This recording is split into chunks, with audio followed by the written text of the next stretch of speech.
Hello दोस्तों, नमस्कार। स्वागत है आप सभी का द मोम क्लासेज में। इसी के साथ हम पढ़ेंगे आज भारत में जो 1857 की क्रांति में महत्वपूर्ण जो प्रतियोगी परीक्षाओं में 100 क्वेश्चन जो रिपीट होते हैं बार बार, उन्हीं क्वेश्चनों को इस महत्वपूर्ण प्रश्नोत्तर में ऐड किया गया है।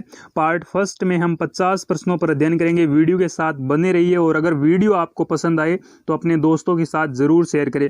शुरुआत करते हैं आज के सेशन की और पहला क्वेश्चन रखा गया दोस्तों, अंग्रेजी भारतीय जो सेना थी इसमें जो चर्बी वाले कारतूसों से चलने वाली जो एनफील्ड राइफल थी, कौन सी? एनफील्ड राइफल जो चर्बी वाले कारतूसों से चलती थी, इसको जो अंग्रेजी भारतीय सेना थी उसमें कब शामिल किया गया? काफ़ी बार ये क्वेश्चन रिपीट हुआ है, तो ये दिसंबर 1856 में ऐड की गई थी। दिसंबर 1856 में ऐड की गई और क्रांति जो शुरुआत होती है वो 1857 को होती है। और सबसे पहले कब होती है हम सब जानते हैं, 10 मई को ये क्रांति भड़की थी। कहाँ भड़की थी इस विषय में भी अध्ययन करेंगे। प्रथम जो भारत में के प्रथम स्वतंत्रता संग्राम का जो मुख्य तात्कालिक कारण था वो क्या था दोस्तों? अंग्रेजों का धर्म में हस्तक्षेप का जो संदेश था वो तात्कालिक कारण रहा था। मंगल पांडे की घटना हुई थी, तो ये बैरकपुर छावनी में हुई थी और ये कब हुई थी? ये हुई थी 10 मई को। इसी के साथ मंगल पांडे सिपाही था। मंगल पांडे जो सिपाही था भारतीय अंग्रेजी सेना का, तो वो किस नेटिव इन्फेंट्री का एक सैनिक था? तो वो 34वीं बंगाल नेटिव इन्फेंट्री का था। काफ़ी बार ये तीनों ही क्वेश्चन रिपीट हुए हैं एग्जाम के अंदर। तो 34वीं जो बंगाल नेटिव इन्फेंट्री थी उसके सिपाही थे कौन? मंगल पांडे। इसी के साथ नेक्स्ट बात करते हैं अगले क्वेश्चन पर। अगला क्वेश्चन ये रहेगा दोस्तों कि 1857 का जो विद्रोह था इसमें बहादुर शाह ने साहेब ए आलम बहादुर का खिताब दिया था। किसे दिया गया था? बहादुर शाह, जो कि 1857 की क्रांति के समय दिल्ली का मुगल बादशाह था। कौन था? बहादुर शाह। और ये बहादुर शाह द्वितीय था। इसे साहेब ए आलम बहादुर का खिताब दिया गया और किन के द्वारा दिया गया? तो ये बख्त खां के द्वारा, बख्त खां को दिया गया था। इसी के साथ 1857 की जो क्रांति थी उसका प्रमुख कारण था ब्रिटिश साम्राज्यवाद की जो नीति थी, ये काफ़ी ज़्यादा इम्पोर्टेंट रहेगा। इसी के साथ 1857 की क्रांति सर्वप्रथम प्रारंभ हुई तो ये मेरठ में हुई। कहाँ पर हुई? मेरठ जो रियासत थी वहाँ पर ये शुरू हुई। इसी के साथ बात करें तो 1857 की जो क्रांति है, स्वतंत्रता संग्राम है, इससे संबंधित पहली घटना क्या थी?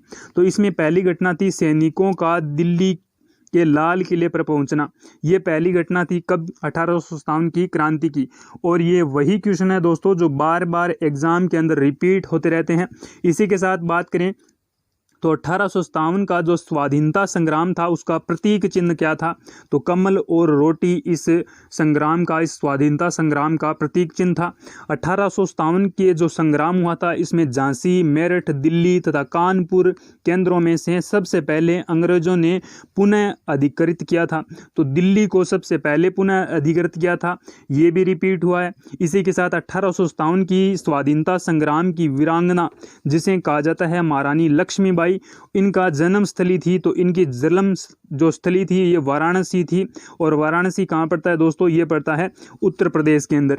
इसी के साथ 1857 की जो बरेली विद्रोह का नेता था, बरेली का जो विद्रोह नेता था वो कौन था? तो खान बहादुर था। काफ़ी इंपॉर्टेंट ये भी रहेगा। सबसे पहले हमने देखा प्रतीक चिन्ह कमल और रोटी। इसी के साथ सबसे पहले पुनः अधिकृत जो किया गया था वो दिल्ली को। इसी के साथ सबसे पहले बात करें तो महारानी लक्ष्मीबाई का जो जन्म स्थल है वो वाराणसी यूपी है।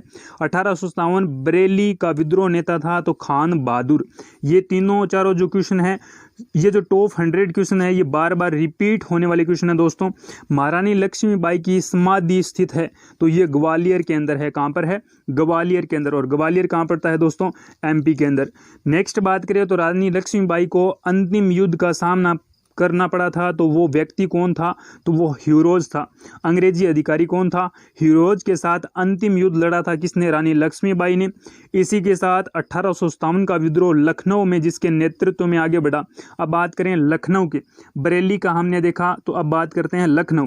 बेगम ऑफ अवध यानी अवध की जो बेगम थी, इसके नेतृत्व में 1857 का विद्रोह हुआ। और ये 1857 का विद्रोह बेगम जो हजरत महल थी, कौन थी? हजरत महल, जो कि लखनऊ की शासिका थी, इसने यहाँ पर विद्रोह किया था, कहाँ पर, लखनऊ में। इलाहाबाद में 1857 की जो संग्राम का नेता था इलाहाबाद के अंदर, तो वो मौलवी लियाकत अली थे। कौन थे? मौलवी लियाकत अली। अंतिम युद्ध लड़ा ह्यूरोज के साथ, और समाधि स्थल था ग्वालियर, जन्म स्थल था वाराणसी, और 1857 लखनऊ के अंदर बेगम हजरत महल, इसे बेगम ऑफ अवध कहा जाता है। इसी के साथ इलाहाबाद 1857 का संग्राम जो नेता था वो मौलवी लियाकत अली थे। नेक्स्ट बात करें, ये भी काफ़ी इंपॉर्टेंट, 1857 के संघर्ष में भाग लेने वाली सिपाहियों की सर्वाधिक संख्या थी, तो ये अवध से थी। कहाँ से थी? अवध से। और ये जो क्वेश्चन है ये IAS तक के जो क्वेश्चन होते हैं इनमें रिपीट हुए हैं, और ये टॉप 100 क्वेश्चन है।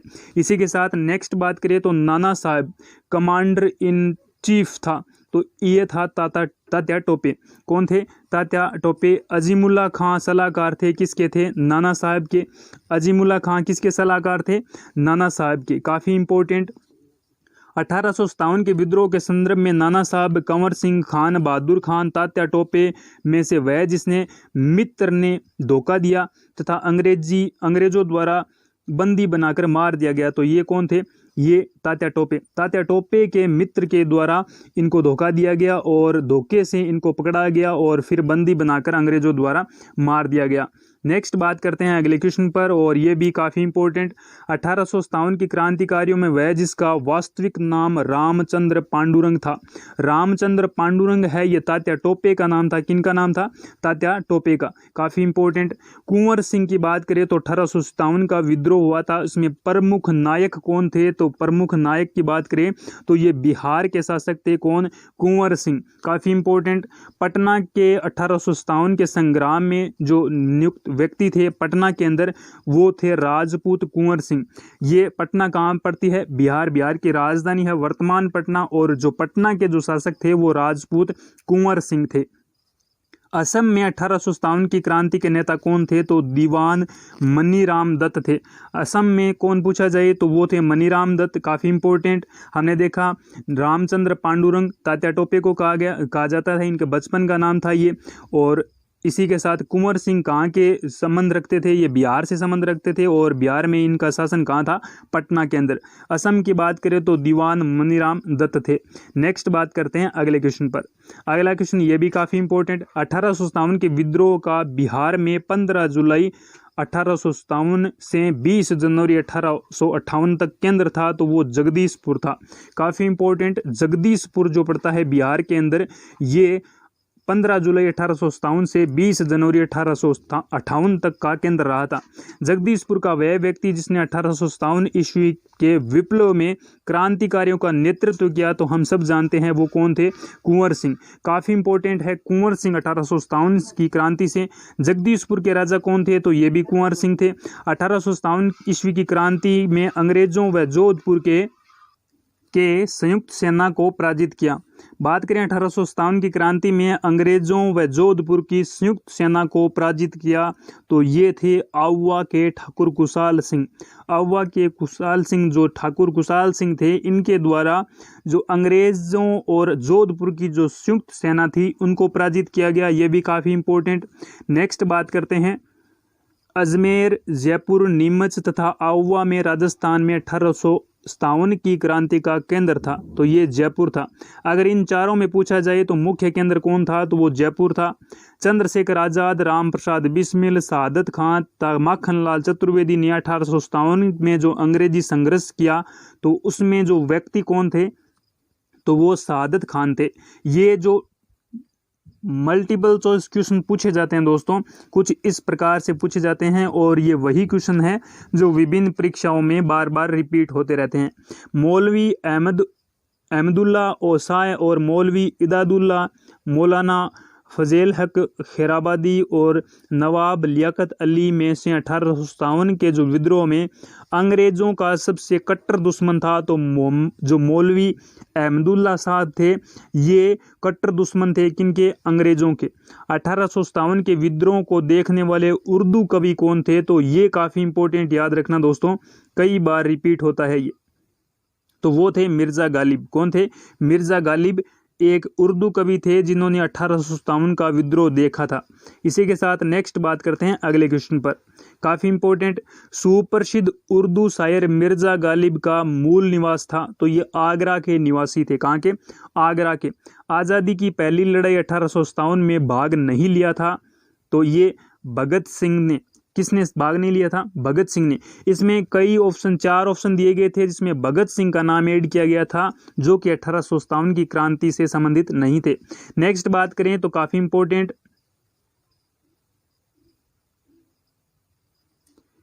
1857 की स्वतंत्रता संग्राम में अंग्रेजों का सर्वाधिक सहायता करने वाला राजवंश, तो ग्वालियर के जो सिंधिया थे उनके द्वारा सबसे ज्यादा अंग्रेजों की सहायता की गई। और एक अंग्रेज अधिकारी ने तो यहाँ तक कह दिया कि अगर ग्वालियर के जो सिंधिया थे ये अगर 1857 के जो क्रांतिकारी थे उनका साथ देते तो भारत में अंग्रेजों का जो शासन है वो कई अधिक समय पहले समाप्त हो सकता था। तो वो व्यक्ति कौन थे? कमेंट बॉक्स में ज़रूर लिखे जिन्होंने कहा था कि अगर ग्वालियर के सिंधिया अगर भारतीय 1857 की क्रांति के संग्राम के जो क्रांतिकारी थे उनका अगर सहयोग करते तो अंग्रेजों को बहुत पहले ये भारत का जो शासन है छोड़कर जाना पड़ता। नेक्स्ट बात करते हैं अगले क्वेश्चन पर, यह भी काफ़ी इंपॉर्टेंट। भारत में शिक्षित मध्य जो वर्ग ने 1857 के विद्रोह में तटस्थता बनाए रखी, यानी जो शिक्षित थे, जो मध्य वर्ग के जो व्यक्ति थे, उन्होंने 1857 की क्रांति में सहयोग किया था। खेतीहर, मजदूर, साहूकार, कृषक, जमींदार वर्गों के 1857 के विद्रोह में भाग नहीं लिया। तो इनमें जो साहूकार और जमींदार थे इनके द्वारा 1857 के क्रांति में भाग नहीं लिया गया। किनके द्वारा? साहूकारों और जमींदारों के द्वारा। लेकिन जो कृषक थे और जो खेतियार मजदूर थे इनके द्वारा 1857 की क्रांति में भाग लिया गया। झांसी, चित्तौड़, जगदीशपुर तथा लखनऊ में से वह क्षेत्र जो 1857 से प्रभावित नहीं था, तो चित्तौड़ जो था ये 1857 की क्रांति से प्रभावित नहीं था। यहाँ पर किसी भी प्रकार का विशेष कोई लड़ाई नहीं लड़नी पड़ी थी। बिहार के दानापुर, पटना, आरा, मुजफ्फरपुर, मुंगेर, इनमें से 1857 के विद्रोह से अप्रभावित जो भाग था वो मुंगेर था। कौन सा था? मुंगेर। ये सभी बिहार के क्षेत्र है, दानापुर, पटना, आरा, मुजफ्फरपुर। लेकिन जो मुंगेर जो क्षेत्र है इसने भाग नहीं लिया था 1857 के विद्रोह में। नेक्स्ट बात करते हैं, ये भी काफ़ी इंपॉर्टेंट। 1857 के विद्रोह के समय भारत का जो गवर्नर जनरल था वो कौन थे? तो लॉर्ड कैनिंग थे। लॉर्ड कैनिंग वर्तमान में उस समय के जो गवर्नर जनरल थे, कहाँ के? भारत के। अगर पूछा जाए उस समय के जो ब्रिटिश शासन के जो प्रधानमंत्री थे कौन थे? तो वो लॉर्ड पाल्मस्टन थे। कौन थे? पाल्मस्टन। इसी के साथ बात करें, नेक्स्ट अगला क्वेश्चन है कि 1857 के विद्रोह के समय बैरकपुर ब्रिटिश कमांडिंग ऑफिसर कौन थे? तो ये थे जॉन बेनेट हैरिस थे। कहाँ के? बैरकपुर छावनी के। और यहीं से भड़की थी 1857 की क्रांति और 10 मई को भड़की थी। इसी के साथ 1857 में इलाहाबाद को आपातकालीन मुख्यालय बनाया गया था, तो ये लॉर्ड कैनिंग के द्वारा इलाहाबाद को आपातकालीन मुख्यालय बनाया गया था। इसी के साथ 1857 के विद्रोह के समय ब्रिटिश प्रधानमंत्री कौन थे? तो विश्वकांत, ये पाल्मस्टन थे। कौन थे? पाल्मस्टन। ये काफ़ी बार पूछा गया दोस्तों, और ये जो क्वेश्चन है ये रिपीटेड क्वेश्चन है, ये बात आप कभी ना भूलें। नेक्स्ट बात करते हैं अगले क्वेश्चन पर, यह भी काफ़ी इंपॉर्टेंट। 1857 का जो विद्रोह मुख्यतः असफल रहा किसी सामान्य योजना और केंद्रीय संगठन की कमी के कारण। केंद्रीय संगठन नहीं था और सामान्य योजना नहीं बनाई गई थी 1857 की क्रांति की। 1857 का प्रथम स्वतंत्रता संग्राम असफल हुआ क्योंकि भारतीयों सिपाहियों में उद्देश्य की एकता की कमी थी। प्राय भारतीय राजाओं ने ब्रिटिश सरकार का साथ दिया। ब्रिटिश सिपाही कई अच्छे सज्जित कथा संगठित थे। सज्जित का तात्पर्य यह था कि ब्रिटिश जो सिपाही थे उनके पास काफ़ी ज़्यादा मात्रा में गोला बारूद था। इस वजह से अंग्रेज राजपूत राज्यों में 1857 के विद्रोह को दबाने में सफल रहे क्योंकि स्थानीय शासकों ने क्रांतिकारियों का साथ नहीं दिया था। ये काफ़ी बार रिपीट हुआ है दोस्तों। जो स्थानीय शासक थे इन्होंने क्रांतिकारियों का साथ नहीं दिया। अगर उस समय भारत के जो स्थानीय शासक थे उनके द्वारा अगर भारतीय जो क्रांतिकारी थे उनको साथ दिया होता तो ये कुछ अलग परिणाम निकल कर सामने आता। नेक्स्ट बात करते हैं अगले क्वेश्चन पर। जनरल जॉन निकलसन, जनरल नील, मेजर जनरल हैवलॉक तथा सर हेनरी लॉरेंस में से वह ब्रिटिश अधिकारी जिसने लखनऊ में अपना जीवन खोया था। तो जनरल नील, मेजर जनरल हैवलॉक तथा सर हेनरी लॉरेंस, इन तीनों ही व्यक्तियों को अपने जीवन का बलिदान देना पड़ा। कहाँ पर ये बात करें तो हमने देखा लखनऊ के अंदर। लखनऊ में जो जिनको मार दिया गया था, जनरल नील थे, मेजर जनरल हैवलॉक थे, सर हेनरी लॉरेंस थे। 1857 के विद्रोह को एक षड्यंत्र की संज्ञा देने वाले व्यक्ति कौन थे? तो सर जेम्स आउटड्रम एवं डब्ल्यू टेलर के द्वारा। ये काफ़ी बार पूछा गया दोस्तों, आउटड्रम और टेलर के द्वारा षड्यंत्र की संज्ञा दी गई थी 1857 के विद्रोह की। वह आधुनिक इतिहासकार जिसने 1857 के विद्रोह को स्वतंत्रता की पहली लड़ाई कहा, तो वी.डी. सावरकर के द्वारा ये जो कहा गया कि 1857 का जो विद्रोह था, इस को आधुनिक इतिहासकार ने कहा पहली लड़ाई, तो वो थे वी.डी. सावरकर। नेक्स्ट बात करते हैं अगले क्वेश्चन पर। तो आज हमने टॉप 25 क्वेश्चनों के बारे में अध्ययन किया और ये वही क्वेश्चन है जो बार बार एग्जाम के अंदर रिपीट होते रहते हैं। वीडियो की अगर आपको करनी है PDF प्राप्त, तो लिंक दिया गया है डिस्क्रिप्शन बॉक्स में हमारे व्हाट्सएप ग्रुप और टेलीग्राम चैनल का। अगर आप किसी भी प्रकार का वीडियो के अंदर बदलाव चाहते हैं तो कमेंट बॉक्स में ज़रूर लिखें कि सर आप इस प्रकार के चेंजेस कर सकते हैं, जो कि काफ़ी फ़ायदेमंद हो सकते हैं। अगर आप चाहते हैं कि किस प्रकार के क्वेश्चन ऐड किया जाए तो वो भी आप कमेंट करके बता सकते हैं। ये टॉप 5 पढ़े, नेक्स्ट वीडियो में भी हम टॉप 50 क्वेश्चन पढ़ेंगे तो काफ़ी इंपॉर्टेंट है ये, क्योंकि ये रिपीटेड क्वेश्चन है। रिपीटेड क्वेश्चन रिपीट होते रहते हैं SSC और कई एग्जामों के अंदर, जो कि ये मोस्ट इंपॉर्टेंट क्वेश्चन बनते हैं 1857 की क्रांति की। Thank you. इसी के साथ नेक्स्ट बात करते हैं। ये वीडियो आप ज़रूर देखें। मैं आपसे बताना चाहूँगा कि WTO है, वर्ल्ड ट्रेड ऑर्गेनाइजेशन है, इसका ये जो अंतर्राष्ट्रीय संगठन है 5 के अंदर रखा गया है। इसकी सीरीज चल रही है अंतर्राष्ट्रीय संगठन की। अगर वो वीडियो आपने नहीं देखे हैं तो ज़रूर देखें। विश्व व्यापार संगठन काफ़ी इंपॉर्टेंट हो सकता है आने वाले एग्जाम में, और ये जो सीरीज़ है ये अंतर्राष्ट्रीय संगठनों के द्वारा बनाई गई है। Thank you, have a nice day.